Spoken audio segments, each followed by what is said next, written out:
हम लोगों ने इतना पढ़ लिया। ठीक है, तो एक बार पूरा रिवाइज कर लेते हैं अभी तक हम लोगों ने क्या क्या देखा। ठीक है ना, हम लोगों ने आज पॉपुलेशन डेंसिटी देखी, पॉपुलेशन डेंसिटी में भी डिफरेंट टाइप की पॉपुलेशन डेंसिटी देखी, रेगुलेटिव पॉपुलेशन डेंसिटी देखी, फिर हमने देखा absolute population density. Absolute population density में हम लोगों ने किसके कैसे देखा कि एब्सोल्यूट पॉपुलेशन डेंसिटी जब भी हमको कंप्लीट करना होगा, देखना होगा कि कैसे निकालेंगे हम, तो क्या करेंगे, नंबर ऑफ इंडिविजुअल काउंट करेंगे। ठीक है ना, कब, पॉपुलेशन डेंसिटी में। कब, एब्सोल्यूट पॉपुलेशन डेंसिटी में। और अगर हमको रिलेटिव पॉपुलेशन डेंसिटी निकालनी है तब हम क्या करेंगे, वहां पर हम पर कैच फिशिंग जो कर रहे थे उसमें हम पर कैच ध्यान रखेंगे। ठीक, तो वो पॉपुलेशन डेंसिटी होगी। फिर आगे हमने क्या पढ़ा, हमने पॉपुलेशन ग्रोथ पढ़ा। तो पॉपुलेशन ग्रोथ में हमने क्या देखा, बर्थ रेट जिसको हम नेटेलिटी कह रहे हैं। बर्थ रेट का मतलब number of birth in A given time, मतलब नंबर ऑफ बर्थ क्या है गिवन इन टाइम में, एक समय में कितने नंबर ऑफ बर्थ हो रहे हैं, तो उसको क्या बोल रहे हैं, उसको हम नेटेलिटी बोल रहे हैं, या क्या बोल रहे हैं हम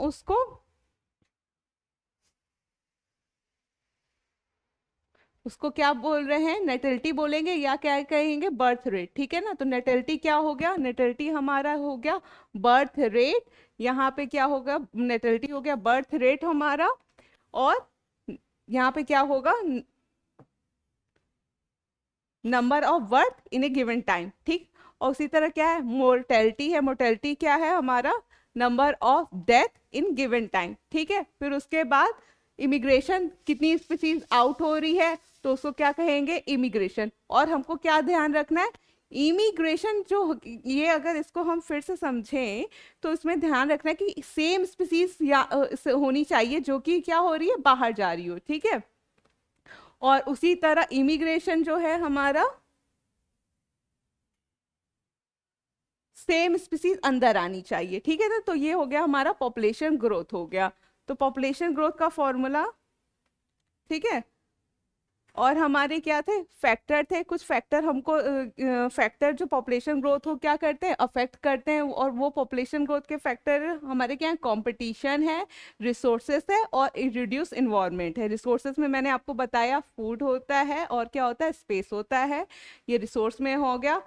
रिड्यूस इन्वायरमेंट, रिड्यूस इन्वायरमेंट का मतलब क्या है, इन्वायरमेंट हमारे अनुकूल नहीं है तो वो रिड्यूस इन्वायरमेंट हो गया। फिर मैंने क्या बताया, कंपटीशन, अगर एक कंपटीशन, अगर एक स्पेस है वहाँ पे कंपटीशन हो रहा है, फूड रिसोर्स है, उसी के लिए तो कंपटीशन होगा। अगर थोड़ा सा खाना अगर वहाँ पे क्या है, प्रेजेंट है, तो उस फूड के लिए दोनों लोग तो लड़ेंगे, तो इसलिए कंपटीशन भी पॉपुलेशन को बहुत इफेक्ट करती है। ठीक है, ये हो गया। फिर इसके आगे हम लोगों ने क्या पढ़ा, दो कंडीशन हमने पढ़ा था। एक कंडीशन क्या था, जब नॉर्मल तरह से पॉपुलेशन ग्रोथ होती है तो क्या होता है उसमें, जो पॉपुलेशन किस पे डिपेंड करती है, दो फॉर्मूले लिखे थे हम लोगों ने। एक फॉर्मूला हमने लिखा था, क्या लिखा था, यहाँ पे फिर से वो फॉर्मूला लिख देती हूँ मैं। ठीक है ना, पॉपुलेशन ग्रोथ का फॉर्मूला हम लोगों ने लिखा था, N T equal to N zero plus क्या लिखा था, बर्थ प्लस इमिग्रेशन, कितने बर्थ मतलब कितने जन्म लिए, इमिग्रेशन मतलब कितने आए हैं। और फिर दूसरा हम लोगों ने फॉर्मूला क्या लिखा, दूसरा अभी तो ये पहले ही है, इसमें क्या है, डेथ मतलब कितने इंडिविजुअल की डेथ हुई है, और इमिग्रेशन मतलब कितने एग्जिट हुए हैं। ठीक है ना, ई फॉर इन, अंदर आए हैं, ई फॉर एग्जिट कितने बाहर गए। ये एक नॉर्मल कंडीशन है। ठीक है ना, कब, जब पॉपुलेशन नॉर्मल ग्रो हो रही है।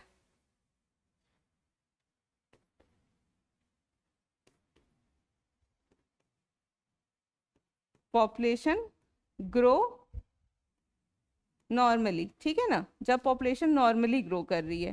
ठीक, फिर उसके बाद क्या है, उसके बाद पहला कंडीशन ये हो गया।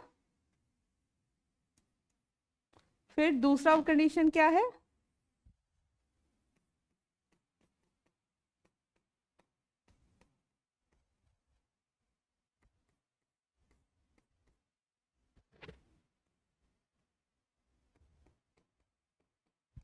ठीक, ये कंडीशन कब, जब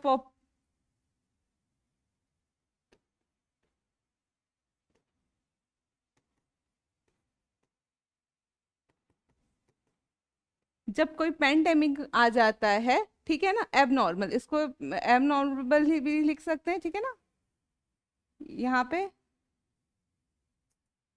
एबनॉर्मल,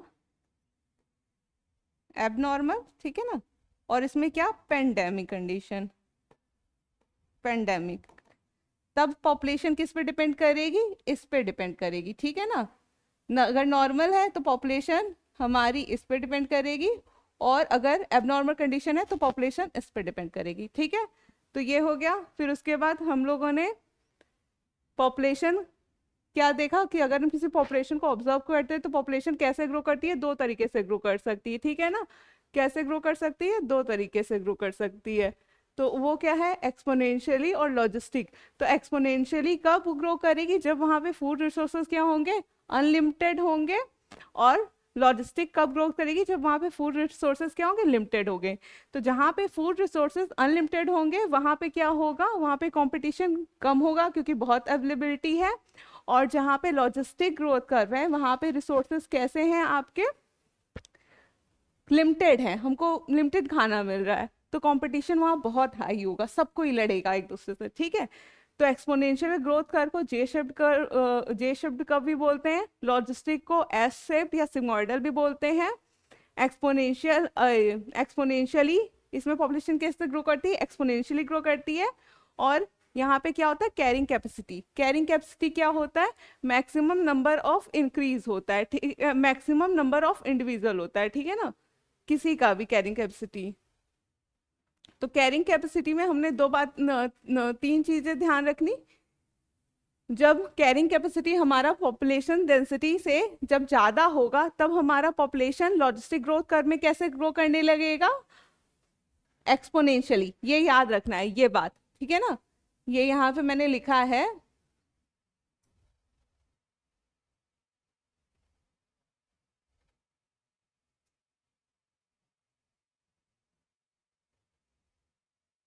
यहाँ पे ये ध्यान रखना है क्या, जब कैरिंग कैपेसिटी बहुत ज़्यादा हमारी पॉपुलेशन डेंसिटी से होगी तो वो वहाँ पे लॉजिस्टिक ग्रोथ कर्व कैसे बिहेव करने लगेगा, हमारा एक्सपोनेंशियली ग्रोथ करने लगेगा। फिर दूसरी कंडीशन क्या है, जब के हमारा एन के बराबर होगा तब वहाँ पे पॉपुलेशन कैसी हो जाएगी, कांस्टेंट, ठीक। ये दो कंडीशन हमारा लॉजिस्टिक ग्रोथ कर्व फॉलो करता है, पर जो के, जब यहाँ पे के जब पॉपुलेशन डेंसिटी ज़्यादा हो जाएगी के, तो ये कंडीशन फॉलो नहीं होती है, ठीक है ना। तो ये हमने ग्रोथ कर्व के बारे में इतना पढ़ लिया। अब चलते हैं इसके आगे, ठीक है ना।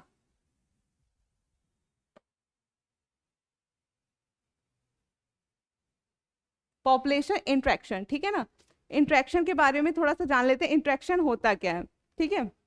इंट्रैक्शन क्या हो रहा है, जैसे ए बायोटिक और जो हम ए बायोटिक फैक्टर होते हैं, कुछ बायोटिक फैक्टर्स होते हैं।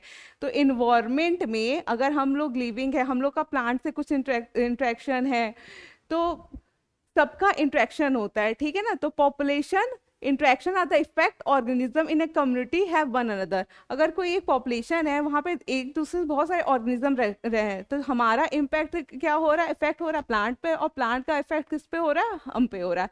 तो वो क्या है, एक तरह से इंट्रैक्शन है। तो इंट्रैक्शन में भी दो ध्यान रखना है हमें, क्या ध्यान रखना है, एक होता है इंट्रा स्पेसिफिक कंडीशन और होता है एक इंटर स्पेसिफिक कंडीशन, ठीक है ना। इसमें से इंट्रा स्पेसिफिक कंडीशन और इंटर, ये याद रखना है, ठीक है ना। क्या ध्यान रखना है,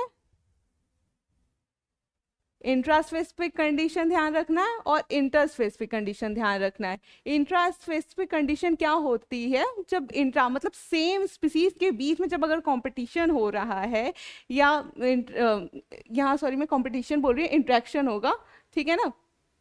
जब सेम स्पीसीज के बीच में इंट्रैक्शन हो रहा है तो उसको हम क्या बोलेंगे, इंट्रा स्पेसिफिक बोलेंगे। और अगर अलग अलग स्पीसीज के बीच में इंट्रैक्शन हो रहा है तो उसको क्या बोलेंगे, इंटर इंटर स्पेसिफिक इंट्रैक्शन, ठीक है ना। तो आपके इंट्रैक्शन के कुछ टाइप है जो आपके एनसीईआरटी में दिए हैं, और उससे भी एक क्वेश्चन बनना ही बनना है, तो एक करके देखते हैं।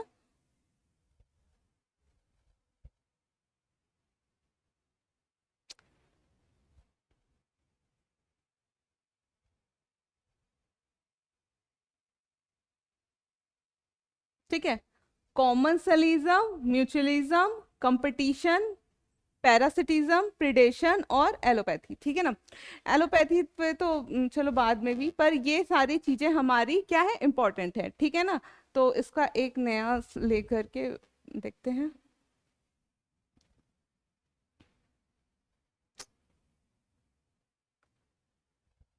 अरे यार,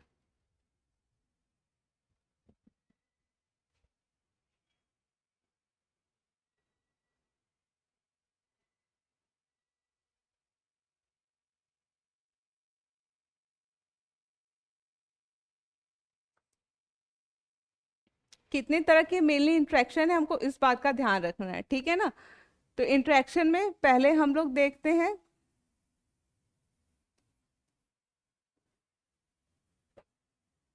कंपटीशन,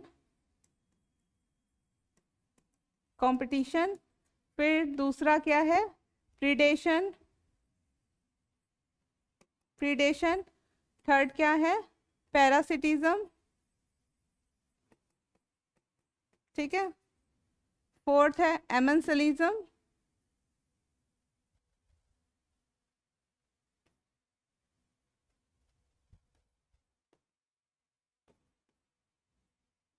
एमेंसलिज्म।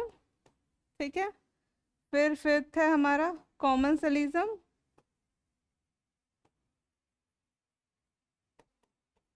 कॉमन्सलिज्म, फिर सिक्स्थ है हमारा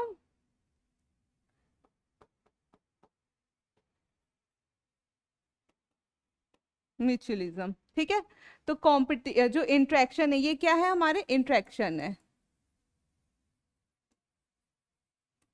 ठीक है, इंट्रैक्शन, इतना ध्यान रखना है। ठीक है, अब इंट्रैक्शन में भी तीन चार तरह के इंट्रैक्शन होते हैं। तो पहला क्या बोलते हैं, एक को बोलते हैं पॉजिटिव, पॉजिटिव जिसको हम किससे दिखाते हैं, प्लस से। दूसरा क्या है, निगेटिव, निगेटिव जिसको हम माइनस से डिनोट करते हैं। और थर्ड न्यूट्रल, न्यूट्रल का मतलब तुमको पता ही है क्या होता है, न्यूट्रल, जीरो से। ठीक है ना, तो इंट्रैक्शन में हमको क्या ध्यान रखना है, कंपटीशन। ठीक है ना, फिर है प्रिडेशन, पैरासिटिज्म, एमेंसलिज्म, कॉमन्सलिज्म और म्यूचुअलिज्म। ठीक है ना, तो हमने क्या बोला, इंट्रैक्शन तीन तरह के होते हैं, पॉजिटिव होता है, निगेटिव होता है, न्यूट्रल होता है। ठीक है ना, तो पॉजिटिव का मतलब क्या होता है, पॉजिटिव का मतलब कि किसी अगर इंट्रैक्शन है तो दो के बीच में इंट्रैक्शन होगा। तो पॉजिटिव का मतलब होता है कि अगर दो स्पीसीज साथ में रह रही है तो उसमें क्या हो रहा है, एक को फायदा हो रहा है, तब उसको पॉजिटिव कहेंगे। निगेटिव कब, जब दो स्पीसीज साथ में रह रही है और उसमें से एक स्पीसीज को क्या हो रहा है, नुकसान हो रहा है, तब उसको निगेटिव कहेंगे। और न्यूट्रल तब कहते हैं जब दोनों स्पीसीज साथ में रह रही है और उसमें से एक स्पीसीज को कोई असर नहीं हो रहा है, मतलब उस पर कोई भी उसका इफेक्ट नहीं है, तब उसको क्या कहते हैं, न्यूट्रल कहते हैं। तो कंपटीशन में हमेशा कैसा इम्पैक्ट होता है, अगर यहाँ पे स्पीसीज 1 है और यहाँ स्पीसीज 2 है तो दोनों में कैसा होगा, दोनों को कंपटीशन में हमेशा क्या होता है, नुकसान होता है। ठीक है ना, प्रीडेशन में क्या होता है, प्रीडेशन में एक को क्या होता है, एक को पॉजिटिव होता है, मतलब एक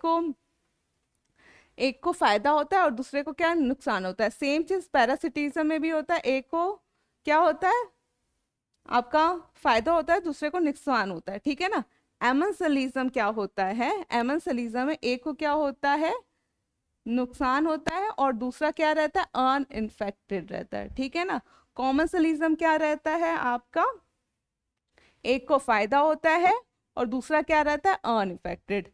म्यूचुअलिज्म क्या होता है, प्लस प्लस। ठीक है ना, ठीक है, तो इंट्रैक्शन में हमको ध्यान रखना है कंपटीशन। कंपटीशन में जब भी अगर किसी भी दो स्पीसीज में किसी भी चीज को लेकर के इंट्रैक्ट कंपटीशन होगा, जैसे फूड के लिए अगर दो स्पीसीज एक ही फूड के लिए आपस में लड़ रही हैं, कंपटीशन कर रही हैं, तो वहां पे क्या होगा, दोनों का नुकसान हो जाएगा। ठीक है ना, तो कंपटीशन में हमेशा क्या होता है, दोनों का नुकसान होता है।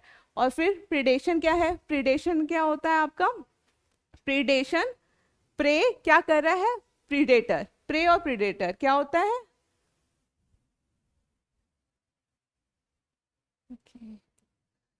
इसमें क्या रहेगा, एक प्रे और दूसरा क्या रहेगा, प्रीडेटर। ठीक है ना, जैसे लॉयन है प्रे में क्या आ जाएगा आपका, रैबिट या डियर कह लेते हैं, डियर। और प्रीडेटर में आपका आ जाएगा लॉयन, ठीक है ना। ठीक, तो जो लॉयन है, अगर लॉयन ने डियर को खा लिया तो फायदा किसका हो रहा है, आपका प्रीडेटर का फायदा हो रहा है, ठीक है ना, तो इसीलिए प्लस हो जाएगा। और नुकसान, डियर तो खत्म हो गया उसका, तो उसका क्या है, कुछ नहीं, तो प्रे का नुकसान हो गया, ठीक है ना। पैरासिटिज्म भी आपका वही हो गया, कोई फंजाई है, वो किसी प्लांट पे रह रहा है, ठीक है ना, तो उस प्लांट से न्यूट्रिशन ले रहा है, तो उस प्लांट का तो नुकसान ही हुआ ना, तो वो पैरासिटिज्म में आ जाता है। और है एमेंसलिज्म। एमेंसलिज्म का क्या मतलब होता है, एक का नुकसान और दूसरा अनइफेक्टेड, ठीक है ना। तो आप लोगों में एक एग्जाम्पल दिया हुआ है स्टेफाइलोकोकस का, ठीक है ना, एमेंसलिज्म का एग्जाम्पल है स्टेफाइलोकोलस, स्टाइफोकोकस, जो कि किसके, मैं इसका एग्जांपल लेकर ही समझाती हूँ, ठीक है ना। ये एक पेट्री डिश है, ठीक है ना, इस पेट्री डिश में क्या है हमारा, पेनिसिलियम है, और पेनिसिलियम क्या है हमारा, फंजाई है, क्या है, फंजाई है, ठीक है। और फिर और क्या है हमारा,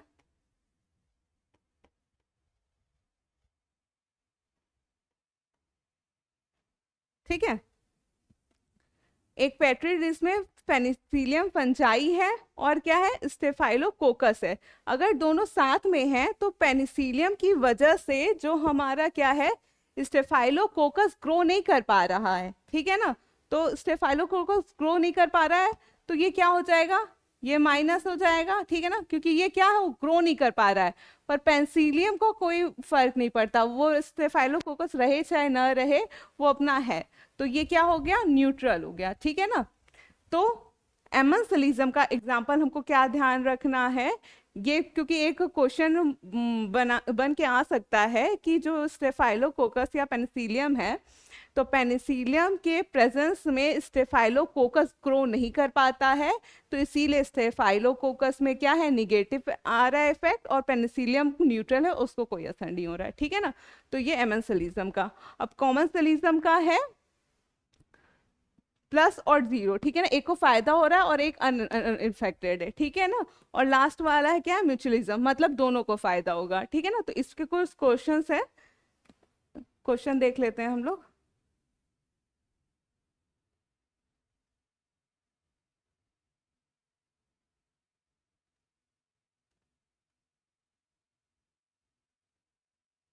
ये वही है जो अभी मैंने बताया है, ठीक है ना, ये क्वेश्चन है आपका, ठीक है ना। तो ये क्वेश्चन है, एटलीस्ट वन गेट बेनिफिटेड। तो अभी हम लोगों ने यहाँ पे ये लिखा, ठीक है ना, कॉम्पिट ये क्वेश्चन ही समझ लेते हैं। इस क्वेश्चन ये आपको दे दिया जाए रहेगा, ठीक है ना, ये पूरा मान लीजिए ऐसे ही उठा करके दे दिया, और पूछा जाएगा कि क्या पूछा जाएगा, पूछा जाएगा एटलीस्ट वन गेट बेनिफिट, एक को फायदा होना ही होना है, ठीक है ना। तो हम इसमें देख लेंगे कि किसको फायदा हो रहा है, ठीक है ना। तो यहाँ पे 1 2 3 4 5 6 करके नंबरिंग है, ठीक है। तो उसमें फायदा किसको किसको हो रहा है, प्रिडेशन में फायदा हो रहा है, पैरासिटिज्म में हो रहा है, कॉमर्सलिज्म में हो जा रहा है, और म्यूचुअलिज्म में हो जा रहा है, ठीक है ना। तो इसका आंसर क्वेश्चन क्या था हमारा, एटलीस्ट वन गेट बेनिफिट। तो अगर यहाँ पर देखा जाए तो किस किस ये नंबर देख लेते हैं पिछले से कि किस किस नंबर में बेनिफिट हो रहा है, ठीक है ना। तो किस किस नंबर में बेनिफिट हो रहा है, नंबर 2 में, नंबर 3 में, और 5 6। तो 2 3 5 6 में क्या हो रहा है, एटलीस्ट वन बेनिफिट हो रहा है, तो उसका आंसर भी यही होना चाहिए, 2 3 5 6, ठीक है ना, ये आंसर होगा,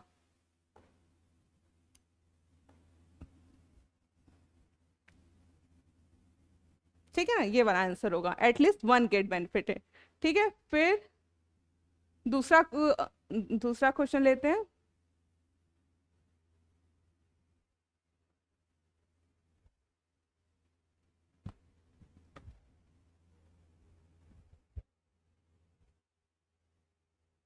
अरे यार,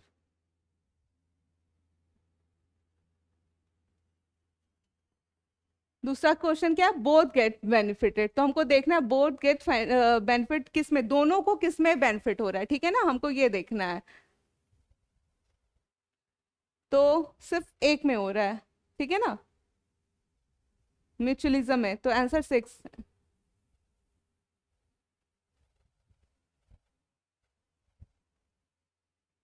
बोथ कैन बेनिफिट से, तो सिर्फ इसका आंसर क्या हो जाएगा, 6 हो जाएगा, ठीक है ना। फिर एक और क्वेश्चन लेते हैं।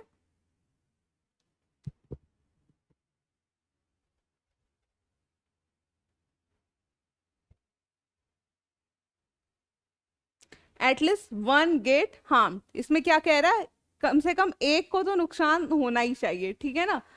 तो वैसे इसका मतलब भी हम लोग को पता है कि प्रिडेशन में किसका होगा, प्रिडेशन में क्या होगा, एक का नुकसान हो रहा है और एक का क्या हो रहा है, फायदा हो रहा है। तो हार्म्ड पूछा है, ये भी ध्यान रखना है कि एक को तो हार्म होना ही होना चाहिए। उसी तरह प्रिडेटियम में भी क्या होगा, प्रिडेटियम नहीं, हाँ प्रिडेटियम में भी कहेंगे, और पैरासिटिज्म में, ठीक है ना। ये आपका हो जाएगा, तो इसमें हो जाएगा बोथ, हो जाएगा ए और बी, ये थोड़ा सा वो हो गया, ये पैरासिटिज्म थोड़ा ऊपर होना चाहिए, ठीक है ना। ये इसको बी मान लेते हैं और ये सी है, तो इसका आंसर हो जाएगा ए और बी, ठीक है ना। प्रिडेशन और पैरासिटिज्म में एक को तो हार्म हो रहा है, प्रिडेटियम जैसी कोई चीज नहीं होती है, ठीक है ना, ये ध्यान रखना। कभी कभी ऐसे वो रहता है, टर्मिनोलॉजी से खेला जाता है कि आप लोग थोड़ा कंफ्यूज हो जाओ और इसको कर ना पाओ, तो इसलिए ध्यान रखना इसका, ठीक है। तो प्रिडेशन और पैरासिटिज्म में क्या होगा, एटलीस्ट एक हार्म तो होगा ही होगा, ठीक है ना। तो ये क्वेश्चन आपके हो गए। अब आगे चलते हैं, देखते हैं और क्या है। इससे एक क्वेश्चन बनना ही बनना है, ठीक है ना, इंट्रैक्शन से, तो इसलिए ध्यान रखना इंट्रैक्शन, ठीक है ना। एग्जाम्पल ऑफ प्रिडेशन, ठीक है ना। तो एग्जाम्पल ऑफ प्रिडेशन में यहाँ नोट पे ही लिख लेते हैं, ठीक है ना।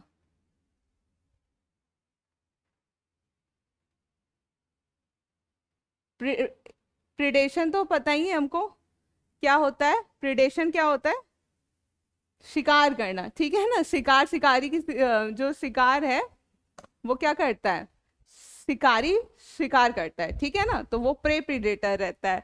तो प्रिडेशन क्या हो रहा है, शिकार करके, मतलब शिकारी ने शिकार कर लिया, तो उसी को क्या कहेंगे, प्रिडेशन। तो प्रिडेशन के कुछ एग्जाम्पल हैं, ये भी पूछा जा सकता है, ऐसे तो हम लोग शुरू से पढ़ते आ रहे हैं कि बहुत सारे एग्जाम्पल हैं, तो हमको ध्यान रखना है, क्योंकि जो एनसीईआरटी में एग्जाम्पल आपके दिए हुए हैं उस एग्जाम्पल को एज इट इज याद रखना चाहिए हमको। तो प्रिडेशन के example,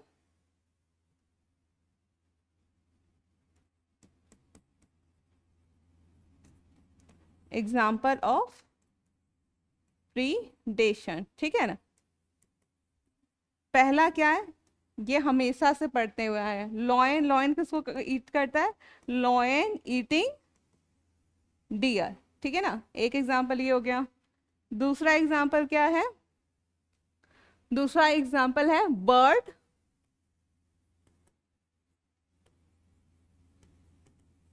bird eating grain, grain क्या होता है, जैसे गेहूं है, चावल है, ये सारे हैं ना, तो वो अनाज के दाने को क्या बोलते हैं, ग्रेन बोलते हैं, ठीक है ना।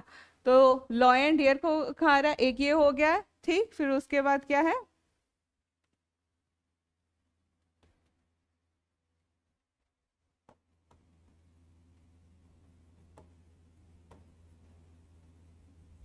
एक एग्जाम्पल रैबिट ईटिंग ग्रास, ठीक है ना। एक ये ध्यान रखना है, ये तीनों एग्जाम्पल हैं जो आपको याद रखना है, ठीक है ना। तो प्रिडेशन के ये 3 एग्जाम्पल हो गए, ठीक है ना।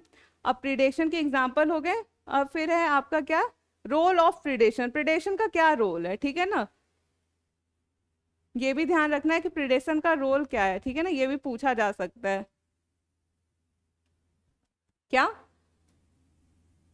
रोल ऑफ प्रिडेशन, ठीक है ना, रोल ऑफ प्रीडेशन, ठीक है ना। प्रीडेशन से होता क्या क्या है, ये बहुत, ये तो मुझे लगता है अगर क्वेश्चन बनाना होगा ना तो इसी से क्वेश्चन बनेगा, ठीक है ना। तो इसको भी ध्यान रखना है, ठीक है ना। रोल ऑफ प्रीडेशन में पहला क्या है आपका, फ्लो ऑफ एनर्जी, क्या है, फ्लो ऑफ एनर्जी, ठीक है ना। फ्लो ऑफ एनर्जी, एनर्जी का फ्लो हो रहा है, अगर लॉयन लॉयन ने डियर को खा लिया, तो जो डियर की एनर्जी, डियर ने एनर्जी बनाई थी वो किस में कन्वर्ट हो गई, लॉयन के पास चली गई। आपने 10% रूल का भी पढ़ा होगा, एज पिरामिड भी, अरे एनर्जी का पिरामिड भी पढ़ा होगा। तो उसमें एनर्जी एक ट्रॉपिक लेवल से दूसरे ट्रॉपिक लेवल पे क्या होती है, घटती जाती। वो 10% एनर्जी रूल का ट्रांसफर है, वो भी यही सेम चीज है। तो एनर्जी का क्या होता है, फ्लो होता है, कब, प्रिडेशन में, ठीक है ना। दूसरा क्या होगा,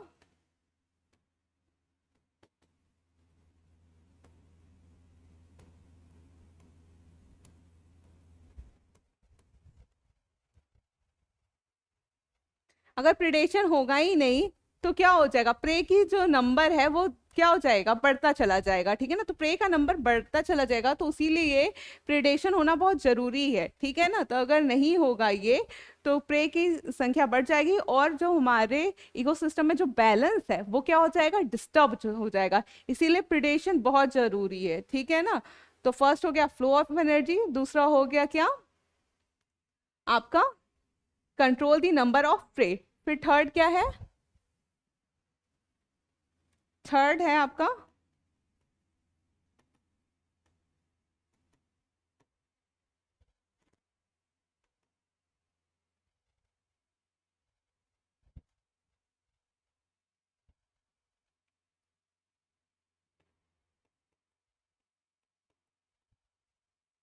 बायोडाइवर्सिटी को मेंटेन करता है, ठीक है ना। प्रिडेशन इतनी सारी चीजें करता है, ठीक है। फ्लो ऑफ एनर्जी, एनर्जी का ट्रांसफर करता है। फिर क्या है, control the number of prey, prey के नंबर को कंट्रोल करता है, बढ़ने नहीं देता। मेंटेन दी बायोडाइवर्सिटी, ठीक है ना। बायोडाइवर्सिटी का मतलब क्या होगा, डिफरेंट डिफरेंट स्पीसीज को इन्वायरमेंट में मेंटेन करके रखता है, ठीक है ना। तो ये इतना हो गया। फिर उसके बाद आपका नेक्स्ट क्या है, अडाप्टेशन इन एनिमल, ठीक है ना। अडाप्टेशन क्या होगा, अडाप्टेशन से क्या मतलब समझते हैं, ठीक है ना।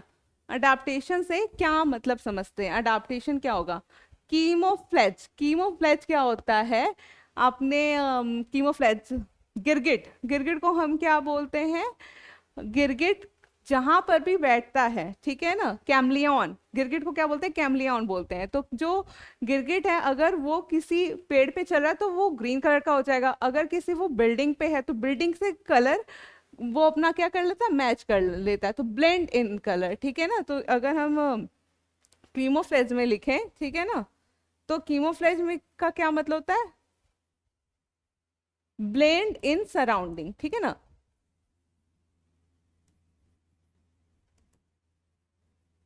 ठीक है, कीमोफ्लेज का मतलब क्या होता है, ब्लेंड इन सराउंडिंग, अपने जो इन्वायरमेंट है अपने सराउंडिंग में क्या हो जाना, मिल जाना, ठीक है ना। तो इसका एग्जांपल आपका कैमलियन हो जाएगा। वार्निंग कलरेशन, वार्निंग कलरेशन क्या होता है, वार्निंग, वार्निंग का मतलब से ही हमको समझ में आता है वार्न किया जा रहा है, ठीक है ना।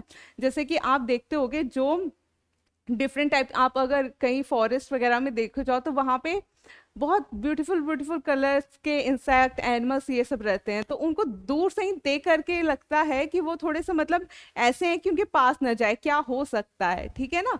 तो वो सब क्या होता है, वार्निंग कलरेशन होता है, कुछ एकदम ब्राइट रेड, कुछ एकदम येलो, और एकदम मतलब ऐसा कलर होगा ना कि आपको दूर से ही दिख जाएगा, ठीक है ना। अगर दूर से ही दिख जा रहा है तो वो क्या आपका दे रहा है, वार्निंग, वो आपको वार्निंग दे रहा है कि आप मेरे पास मत आओ, मेरे पास खतरा है, ठीक है ना। तो वो हो गया वार्निंग कलरेशन, ठीक है। तो वार्निंग कलरेशन का एग्जाम्पल है फ्रॉग, ठीक है, फ्रॉग।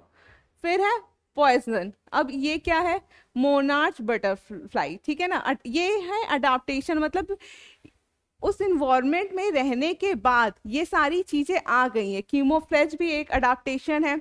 अडाप्टेशन और एक वर्ड आता है एक्लमाइजेशन। अडाप्टेशन क्या होता है, आपका परमानेंट होता है, अडाप्टेशन अगर कैसा होता है, परमानेंट, ठीक है ना, परमानेंट होता है अडाप्टेशन, ठीक।